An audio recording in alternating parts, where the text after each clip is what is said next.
We now have some idea of what this mind is. Each one of us, when we are awake or when we are dreaming, we get a we get some feeling of what mind is, how mind functions, what are the different aspects of mind. So when it's functioning. Now, if you look at something, supposing my favorite example is, supposing you are walking in darkness, and suddenly you see something coming towards you.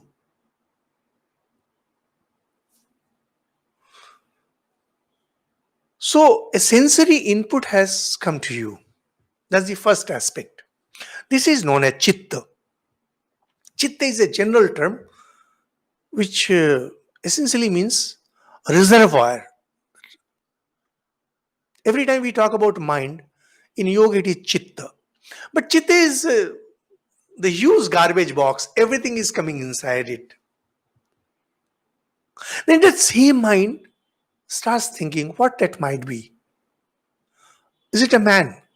Is it an animal? Your mind starts vacillating. It starts thinking, is it this? Is it that? Chitta doesn't do that. Something like, when you put some data in computer, processing comes later. First, the data is entered. So data entry is chitta. And once the processing begins, it's man. It starts thinking, is it this? Is it that? It is trying to compare it with your previous experiences and previous knowledge. And then it fixes it up. Says, oh, it is this. Once it fixes up, a different form has come. So the second thing where it is vacillating, it is trying to decide. This is known as man. Normally, when we talk about mind in Indian terminology, we often use man for mind. Often. Chitta is very rarely used. Man is the most commonly used term, and mind and man, they are quite similar to each other. But a vacillating mind is of no use. For example, there are many occasions when you are undecided about something. You think of doing something and then you think, no, it's not the right thing to do. You're vacillating. And then finally, depending on the knowledge that you have, inputs you have, you fix your mind and say, no, this has to be done. For example, sometimes you might get tempted about something. Temptation means you're wondering whether or not to do this. Do this, not to do this. As Shakespeare famously wrote, to be or not to be, that is the question. Vacillation, do or don't.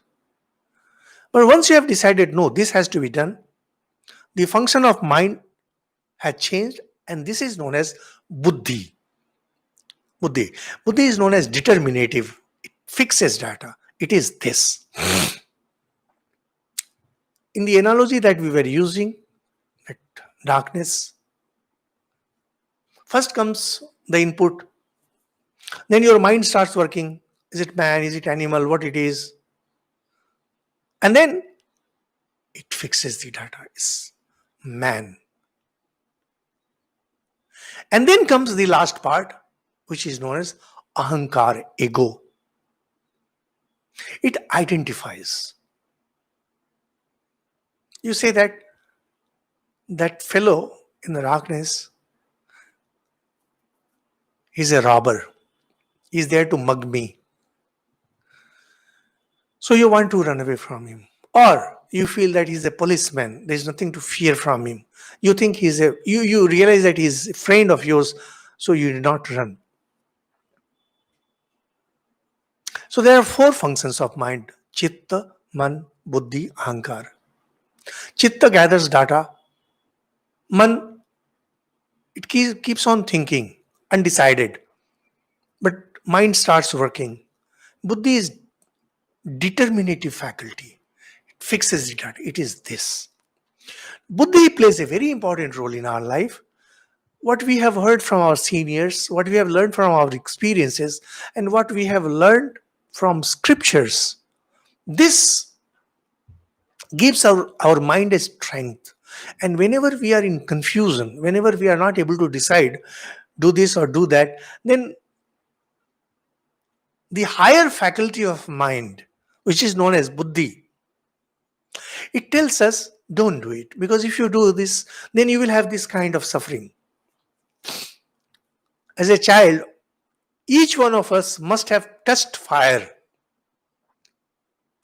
and once we burned our fingers in fire, our mind realized that we need to stay away from fire. Our buddhi tells that this is fire, we need to stay away. Similarly, there are lots of things in life where we had bad experiences, and buddhi very clearly says you should not do it. But mind, man, it gets tempted, it gets swayed, and it tends to take everything along it. As we shall see later, every time we talk about mind control, you cannot control chitta, because when you are living in the society, these sensory inputs will keep coming. And later we shall see that if you go to the Himalayas, sit in a cave, there also memories will keep coming. They are also sensory data only, some kind of input. Mind, that is mana, it is by nature vacillating, it will keep dancing. And buddhi, it has its own nature. It's only ahankara which we can control. Those who want to control mind, they cannot control their chitta, they cannot control their mana, they cannot control their buddhi. What they can control is ahankara, that is identification. Those of you who have studied Gita would know, in the 3rd chapter of Gita, Lord Krishna says that raga dvesh or kama krodha, these two things, where you tend to attach yourself or you want to run away from something, these two forces, one force is that pulls you towards itself, force of attraction. Second is the repulsive force, repelling force. So Swamiji, when Swamiji says mind is just like any other force, naturally, because it tends to get attracted towards loving things, similar things. It tends to move away, to get repelled from things which are dissimilar. And the force, as we mentioned in the previous talk, can be broadly, well, that's my theory and I may be wrong. If one wants to put it mathematically, it might have an equation, something similar to gravitational force. But that's not our concern here. Once you begin the practice of yoga, once you begin your mind control, you have to begin with ahankara, because ahankara is about making your mind run. And once your mind runs, your senses are running. When your senses are running, your organs also start running. You physically start running towards those things. Everything you do in life, you'll find that only two forces working. You want to seek it, you want to avoid it. Once you learn not to avoid it, once you learn not to seek it, you are at peace. Well, you may not like this example, and definitely I'm not very happy about it, but think, here is this corona. It's a deadly disease and it's killing people, it's disturbing people, it has ruined our life. But it also has a positive effect. If you really want to grow inward, those who are mature, now kids cannot do that. Those who want to grow inward, those who want to be more God dependent, you know, Earlier, if I ask my friends, do you read books written by me? They say, oh, I have no time. Do you watch to my talk? I don't have time. Now, Corona has given you enough time. Do you do it now? They'll say, whenever I ask my friends, they say that I don't have the mentality. Exactly. Now you're getting caught. You are continuously complaining that you don't have time. Continuously. Rarely have I seen a person who had no complaints about time.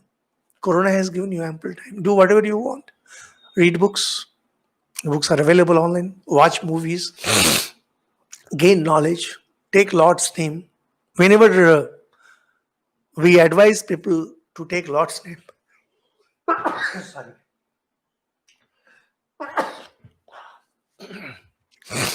they always came up with that standard excuse. Either they will say that we don't have time, or they will say that we get so tired that even if we have time, we can't do it. Now, Corona is giving you all the time. Are you able to do it? No, you are not. Why? Because your rag and dvesh, the desire to attach yourself to something, to seek something out, or to avoid certain things. Your mind is too obsessed with things. And that is the reason why we don't succeed in life. Yoga begins with this ahankar. First, control your ahankar. Then, make your buddhi very powerful. So powerful that mind, it will never dare go astray. Whenever say that your mind is not under control, we don't mean to say that your ahankara. Now, this ahankara again in Indian languages means something different. Here, it's a technical language, it means something different. Ahankara means your desire to get attracted to, your tendency to get attracted to certain things, and your tendency to stay away from certain things. The desire to avoid, the desire to seek. Ahankar is the only thing that we can control in the beginning. And then we can make our buddhi very strong. Once buddhi becomes very, very, very strong, mind automatically comes under control. And once mind comes under control, then comes the control of chitta. Sensory inputs may come after that, but it is not going to disturb us. And this is what yoga says. Ultimately, yoga is not about control of mind, that is mana. Yoga is not about control of intellect, buddhi. Yoga is not about control of ahankar, because they say that these things come in the beginning. What it says that yoga is about control of chitta, the mind stuff itself. The mind stuff which appears to us in four different forms: chitta, man, buddhi, ahankar. Now comes activity of mind. Now we know this is chitta, man, buddhi, ahankar. Next comes the activity of mind. That means how exactly we gain knowledge, how mind works, how really mind works. So supposing we have this pen. This pen is an object and light falls on it. Light gets reflected, hits my retina. And we say that my eyes saw it. But do eyes see something? No, eyes don't see anything. They are not the ultimate things. Because, see, when we are passing through busy streets, we don't see lots of things. If you have a movie camera, it will record everything. Mind does not record everything. Similarly, Swamiji gives an example that there are cases when a person's eyes remain open while sleeping, but they don't see anything. That shows that the organs itself, that is instrument. Eye is just an instrument. Eye is not the ultimate thing. No, this is a famous writer Nicole Taleb. He has written some very good books on the idea of randomness in all. Black Swan is a very famous book. And there he gives an instance of where people used to say that cameras don't lie. And then talks about when America had attacked Iraq and photos from satellite were used to attack. And then it was found that photos were all right, but interpretations were all wrong. And often the American missiles hit something which had nothing to do with the war. Interpretation is important. Eyes, they are not enough. Now, this signal from this pen, the reflected light, it goes to the brain center. Now, brain center, the concept of brain center, which is actually known as Indriya, when we say senses, what we call senses is Indriya, which is brain center. Now, in our ancient scriptures, they don't talk about this term brain center. They must have meant it, brain center. By Indriya, they must have meant that. But Swamiji very clearly uses the term brain center. Now, brain center itself, and for that matter, each of these centers, they cannot be knowing entity. If you chance to read a very famous book by V.S. Ramachandran, Phantoms in the Brain, it's a wonderful book, Phantoms in the Brain. And he realized that how when a person loses an organ, whatever, hand or legs or eyes, how these brain centers are appropriated by other organs. Now, if these were the ultimate knowing entity, this thing would not have been possible. And more importantly, if these organs were the ultimate knowledge stuff, they would have known each other. That means the eyes could have heard things and our hearing organs could have seen things. So they are not the ultimate knowing things. And then comes the mind, the four aspects of mind which we mentioned just now, four functions. Now, this too is not ultimate. Why not ultimate? We mentioned in the previous talk that if mind were ultimate, in that case, every mind would have seen the objects in the same way, which we know that we don't. And similarly, we know the state of our mind, which we would not have known. The state of mind. Well, this is argument given by yoga philosophy. And we had mentioned how neurology, etc., they're not yet fully developed science. And we have to depend on yoga. And as we proceed, we shall see that what the yoga system is teaching us is not something that they reasoned out or they worked out. When you meditate, you actually proceed on these lines. So mind is not the ultimate knowing entity. It is just a mass of matter, very fine matter, of course, and naturally it becomes a force. That means when mind is active, its product is force, which is energy. Energy acts on matter, and when matter moves, we call it it's into kinetic energy. And we know that an object has potential energy and it also has kinetic energy, etc. Mind being very subtle, we really don't know how this energy system works on mind. But if we go by any of our systems, we realize that mind is just very fine matter and it's working. Its kinetic form is what we call thought. So, how do we gain knowledge? Or what is this world about? Swamiji uses the example of a pond or an ocean. Pond is a better example.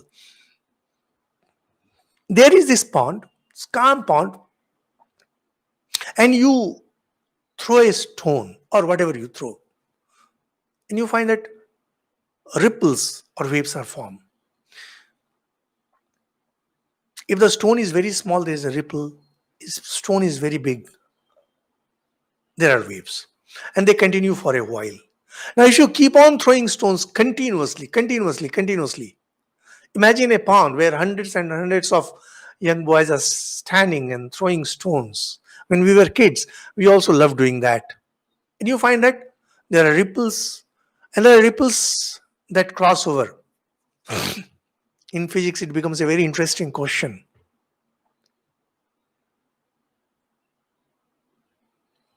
So, mind is like that calm pond where the inputs coming from the external senses, coming from dreams, coming from memories, keep on disturbing this pond. These things are like stones that are continuously falling in the pond and creating ripples and creating waves. These waves, these ripples, these are vritti. When we say chitta vritti, chit is to be considered something like a pond, and vritti is like those ripples. This is the best way that we can understand what chitta vritti is. Mind wants to stay calm. Mind is the natural tendency of mind to stay calm. It wants to regain its balance. But the disturbance that is continuously falling within it through sensory inputs, through dreams and through memories, etc., they keep the mind restless. The surface of the pond is always turbulent. And if we want to know the truth about mind, if we want to know who we truly are, these ripples must be stopped. Once the ripples stop, then only we can see what lies at the bottom of the lake. Truth lies at the bottom of the lake. Now think there is a box of jewel and you want to see what is there, and you say that, well, let us throw some stones to see what is that. More stones you throw, more ripples are there, more waves are there, and you just can't see it. If you really want to see what is there, those ripples must be stopped. If we want to know our true nature, if we want to be established in our true nature, first thing is to stop these ripples. This is yoga. This is mind control. Mind control is about not allowing the chitta to have any ripple. Chitta is like storehouse. Chitta is like that pond. No ripple, under no condition, whatever may happen, there should be a single ripple in the mind stuff, in the chitta. This is yoga. Yoga means complete mind control. Complete mind control. It begins with control of ahankara, moves over to buddhi, comes to mana, and finally to chitta. The mind stuff that I have, that you have, there should not be even the slightest of ripple there. So, when Sri Ramakrishna was doing Advaita sadhana, Mother Kali was appearing before him. That was one last ripple. He was not able to proceed. As per the instructions of Totapuri, he cut asunder the form of Mother Kali. That means that last ripple too stopped. And then he came face to face with this Atmagyan, which is also known as Advaita, and that is the state of mind where we can say that mind is now in Niruddha state. So we had some knowledge of what mind is, how it works,